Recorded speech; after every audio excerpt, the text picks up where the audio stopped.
चलिए दोस्तों, हम पढ़ रहे हैं एम एस वर्ड 2019 और हमने जो है अभी देखिए पेज लेआउट के अंतर्गत यानी लेआउट टैब के अंतर्गत यहाँ पे पेज सेटअप नाम का जो ग्रुप है, इसके सारे ऑप्शन जो कि आपको कोई भी डॉक्यूमेंट बनाने से पहले ज़रूर सेट कर लेना चाहिए। उसके बाद नेक्स्ट जो सेटिंग होती है वो होती है पैराग्राफ की सेटिंग। ये तो आप बाद में भी कर सकते हैं, ठीक है। तो देखिए हम अभी देखिए पढ़ने वाले हैं लेआउट के अंतर्गत पैराग्राफ जो ग्रुप है, जिसके अंतर्गत आपको इंडेंट दिया है।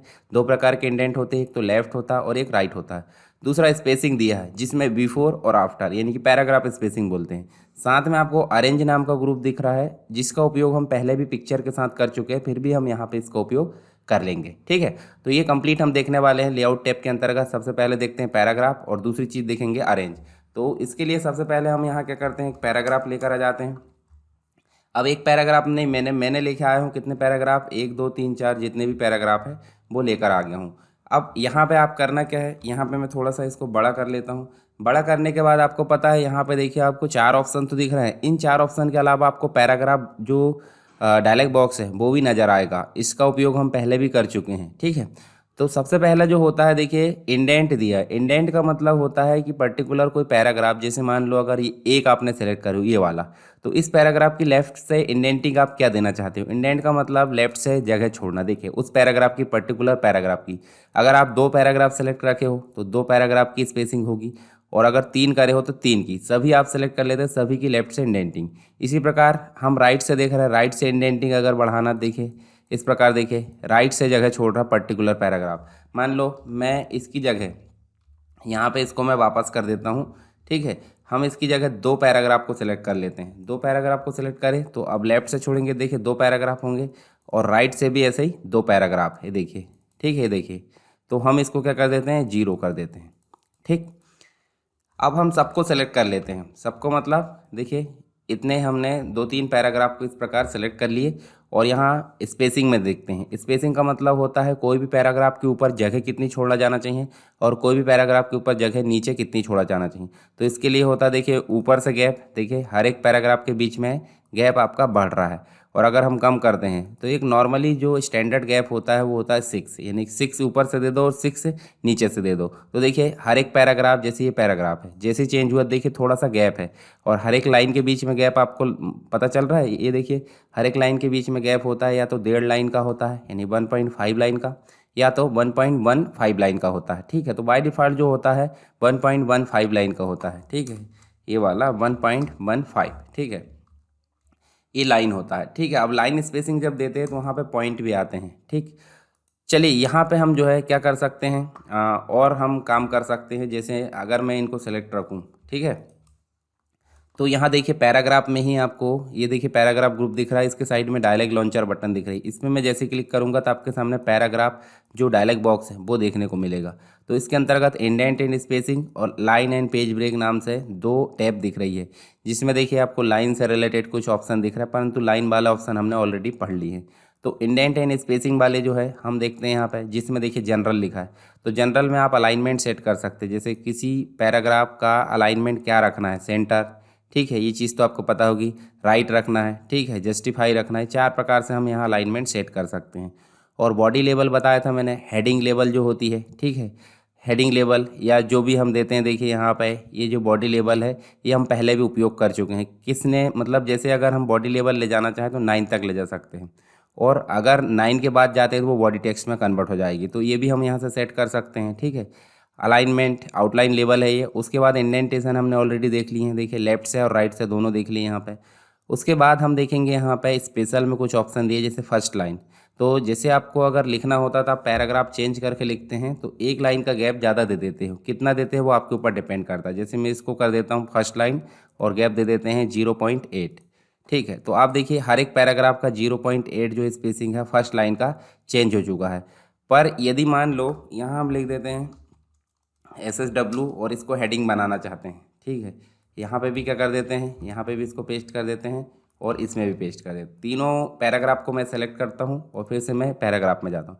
फर्स्ट लाइन की जगह मैं हैंगिंग इंडेंट करता हूँ। हैंगिंग इंडेंट कितना रखना है, 0.5 ही कर दो इसको और ओके कर दो। तो आप देखिए ध्यान से, ये देखिए आपकी हेडिंग अलग भाग में है और बाकी पूरा मैटर जो है एक अलाइन में सेट हो चुका है। तो ये किससे हुआ है, ये हैंगिंग इंडेंट से हुआ है। तो इसको हम वापस जाकर जो है इसको नन कर सकते हैं। नन करोगे देखिए बराबर आ जाएगा टेक्स्ट। उसके बाद है देखिए स्पेसिंग हमने देख ली, ऊपर से कितना गैप छोड़ना है और नीचे से कितना छोड़ना है। यहाँ जो है आपको ध्यान रखना है, देखिए सिंगल लाइन की स्पेसिंग हर एक, देखिए हर एक लाइन में जो है मतलब हर एक पैराग्राफ में हर एक लाइन के बीच में कितना गैप होना चाहिए सिंगल लाइन का। उसके बाद हम चाहें तो ये देखिए 1.5 लाइन का कर सकते हैं, देखिए ये गैप हो गया। उसके बाद यहाँ से वैल्यू बढ़ा सकते हैं घटा सकते हैं हम। साथ ही देखिए डबल लाइन हो जाएगा, ठीक है। डबल लाइन में कितना होता है देखिए, ये देखिए 2 लाइन हो जाता है, ठीक है। यहाँ पे आपको देखने को मिलेगा 2 लाइन का गैप देखने को मिलेगा। होम में चलोगे आप तो देखिए 2 लाइन सेलेक्ट है, ठीक है। और फिर से आप जो है पैराग्राफ यहाँ से भी आ रहा था और लेआउट से भी पैराग्राफ आ रहा, फिर से आप चलो एटलिस्ट। एटलिस्ट में आपको पॉइंट मिलेंगे, ध्यान रखना, बाकी सभी में लाइन मिल रहा है एटलिस्ट। और एग्जैक्टली में देखिए यहाँ एग्जैक्टली में भी आपको क्या देखने को मिलेगा पॉइंट, जो कि 12 पॉइंट है। और मल्टीपल में आपको 3 मिलेगा, ठीक है। तो ये आपको ध्यान रखना है थोड़ा सा। तो ये तो हो गया हमारा। उसी से हम देखिए यहाँ से टैब सेटिंग भी कर सकते हैं कि कितने बार, मतलब जो हम कीबोर्ड से टैब की दबाते हैं वो कितने स्पेस को लेकर चलेगी, 0.5 स्पेस को, ठीक है। अब वो लेफ्ट से चलेगी, सेंटर से चलेगी, राइट से चलेगी, ठीक है। तो ये भी यहाँ ऑप्शन होते हैं कुछ।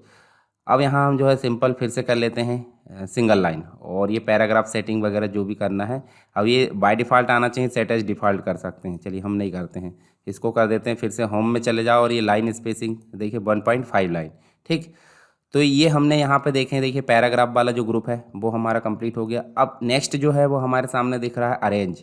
तो अरेंज में ये डिस्प्ले इसलिए नहीं हो रहा है क्योंकि यहाँ अरेंज का मतलब होता है यहाँ पे कोई शेप हो, कोई पिक्चर हो, कोई स्मार्ट आर्ट हो, कोई टेबल हो, बहुत सारी चीज़ें यहाँ आपको देखने को मिलती है जो कि हमने इंसर्ट में पढ़े हैं। क्या देखिए इलुस्ट्रेशन नाम का ग्रुप पढ़े हैं। तो इस ग्रुप के अंतर्गत जो भी ऑब्जेक्ट दिख रहा है वो किसी भी प्रकार के ऑब्जेक्ट लाएंगे तो यहाँ पे लेआउट में आपको ये सारे ऑप्शन डिस्प्ले हो जाएंगे।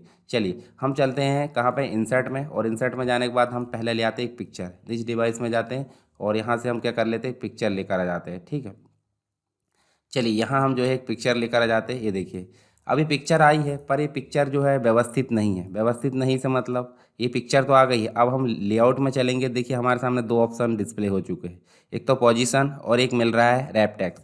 तो पोजीशन आप करोगे, देखिए नन है, नन के बाद आप 9 प्रकार की पोजीशन यहाँ सेट कर सकते हो। देखिए मतलब पेज में जो पिक्चर है वो आप कैसे रखना चाहे। जैसे मैं पेज छोटा कर लेता हूँ, पेज में देखिए बॉटम पे सेट कर सकते हैं, सेंटर में देखिए टॉप पे, टॉप लेफ्ट में देखिए, मिडिल में कर सकते हैं, मिडिल लेफ्ट में, मिडिल सेंटर, मिडिल राइट, इस प्रकार से देखिए सभी जगह आप जो है अपनी पिक्चर को सेट कर सकते हैं। जैसे मान लो मैं ये लेफ्ट में कर देता हूँ, ठीक है, राइट में कर दिए। अब मैं इसको इधर उधर कहीं भी सेट कर सकता हूँ।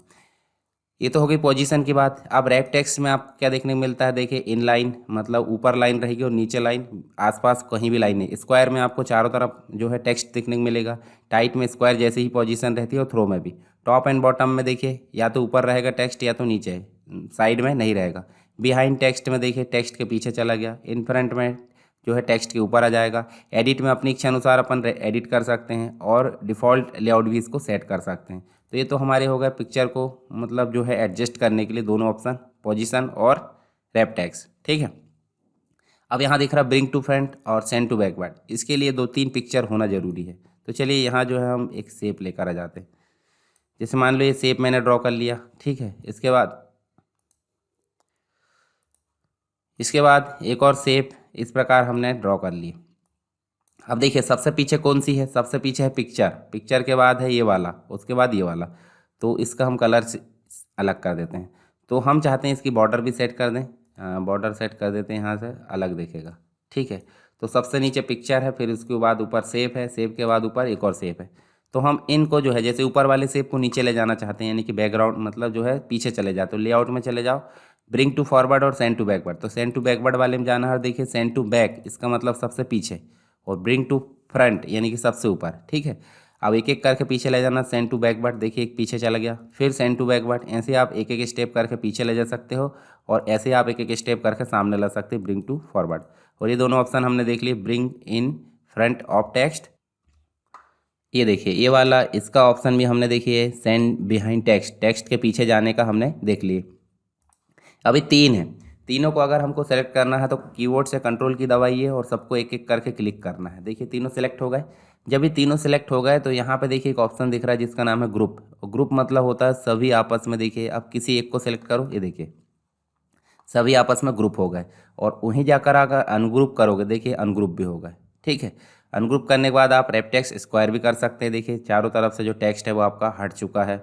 उसके बाद किसी एक को सिलेक्ट कर लो तो देखिए यहाँ पे आपको अलाइन भी देखने को मिलता है। तो अलाइन, सेंटर, लेफ्ट, जस्टिफाई, ये तो हमने ऑलरेडी देख चुके हैं। ठीक है, रोटेट कर सकते हो। देखिए पिक्चर को आप रोटेट कर सकते हैं जैसा चाहे वैसा। शेप को भी इसी प्रकार रोटेट कर सकते हो।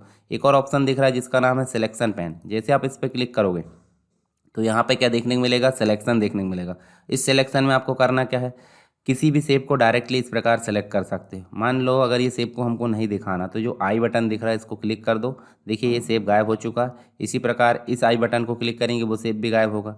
ठीक, इसी प्रकार शो ऑल कर सकते हो, हाइड ऑल कर सकते हो। ठीक है, इस प्रकार ये ऑप्शन आपका सिलेक्शन वाला काम का है। ठीक है, इसी को मूव, रिसाइज, क्लोज भी कर सकते हो, सिलेक्शन पेन। ठीक है, क्यों उपयोग होता है, ये इसलिए उपयोग होता है क्योंकि जो भी ऑब्जेक्ट हमने लिए हैं, पिक्चर, शेप, स्मार्ट आर्ट, उनको डायरेक्टली हम यहाँ से मैनेज कर सकें। ठीक है, सिलेक्शन पेन से हम इसका उपयोग कर सकते हैं। तो यहाँ आपने देखा, अभी देखिए हमने लेआउट टैब में इसके पहले पेज सेटअप देख लिया था। अभी हमने देखे पैराग्राफ। पैराग्राफ में हमने पैराग्राफ का कंप्लीट देखिए यहाँ पे डायलॉग बॉक्स पढ़ा। दूसरी चीज़ यहाँ जो दो ऑप्शन है, जैसे देखिए एक इंडेंट है और एक स्पेसिंग। इंडेंट ऊपर का मतलब जो है लेफ्ट से गैप देता है, लेफ्ट से कितना इंडेंट आए और राइट से कितना इंडेंट आए। और स्पेसिंग से जो होता है पैराग्राफ के ऊपर स्पेसिंग और पैराग्राफ के नीचे स्पेसिंग, यानी कि दो पैराग्राफ में आपस में दूरी को बढ़ाने के लिए, गैप को बढ़ाने के लिए इनका उपयोग किया जाता है। फिर नेक्स्ट देखिए हमने पोजीशन सेट करना। देखिए मोर लेआउट में जब जाओगे तो मोर लेआउट में और बहुत सारे ऑप्शन दिखेंगे टेक्स्ट रैपिंग से रिलेटेड। वही जो ऑप्शन हमको लिस्ट फॉर्म में दिख रहा है वही हमको यहाँ पे दिखने वाले हैं। ठीक है, तो इनका उपयोग भी हम कर सकते हैं, हालांकि हम सामने से ही उसका उपयोग कर लेते हैं, डायलॉग बॉक्स। ठीक है, और रैप टेक्स्ट जो है हमारे, देखो रैप टेक्स्ट में भी वही मोर लेआउट में देखिए वही ऑप्शन आ रहा है फिर से। उसके बाद हमने ये भी देख लिए, send to, bring to forward, send to backward, selection pen क्या होता है, अलाइन, ग्रुप और रोटेट। आई होप ये जो लेआउट टैब है आपको समझ में आया होगा। काफ़ी छोटा है, मतलब अन्य जो ग्रुप है उसके हिसाब से, मतलब जैसे इंसर्ट टैब की अगर बात करें तो काफ़ी बड़ा है, मतलब ये काफ़ी वजनदार टैब है। इसका उपयोग आपको करने में बहुत समय लगेगा, पर काफ़ी वजनदार मतलब होता है कभी आप जब डॉक्यूमेंट बनाओगे तो सबसे ज़्यादा उपयोग यही आएगा और ज़्यादा होम टैब आएगा।